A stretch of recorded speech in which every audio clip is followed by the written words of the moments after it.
ரஞ்சித், மோகன்ஜி வகையறாக்கள் எல்லாம் வன்னிய பெண்கள், தலித் ஆண்கள் ஒரு ஜீன்ஸ் பேண்ட்டும் கூலிங் கிளாஸும் போட்டு வந்தால் மயங்கிடுறாங்க, அதனால் அவங்கக்கிட்டேருந்து வன்னிய பெண்களை நாங்கள் காப்பாற்றியே தீருவோம் அப்படிங்கிற மாதிரி சொல்லிக்கிட்டு வராங்க.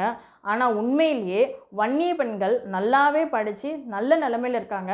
அவங்களோட மேட்ரிமோனி சைட், அதாவது வன்னியருக்கான மேட்ரிமோனி சைட்டில் போய் பார்த்தா தெரியும் அவங்க தங்களுடைய கணவன்மார்கள் எப்படியெல்லாம் இருக்கணும், அந்த எதிர்பார்ப்புகள் எப்படி போட்டிருக்காங்கன்னா, இப்போ அவங்க எம்பிஏ படிச்சிருக்காங்க அப்படின்னா ஒரு எம்ஃபில் முடிச்சிருக்கணும், அல்லது ஒரு பிஹெச்டி முடிச்சிருக்கணும், இல்லை டாக்டராக இருக்கணும், இல்லை வக்கீலாக இருக்கணும், இல்லை இன்ஜினியராக இருக்கணும், அல்லது ஐடி செக்டரில் வேலை பார்க்கணும், இல்லை வெளிநாடுகளில் வேலை பார்க்கணும், மாதம் குறைஞ்சது ஒரு 1,00,000 சம்பளம் வாங்கணும்.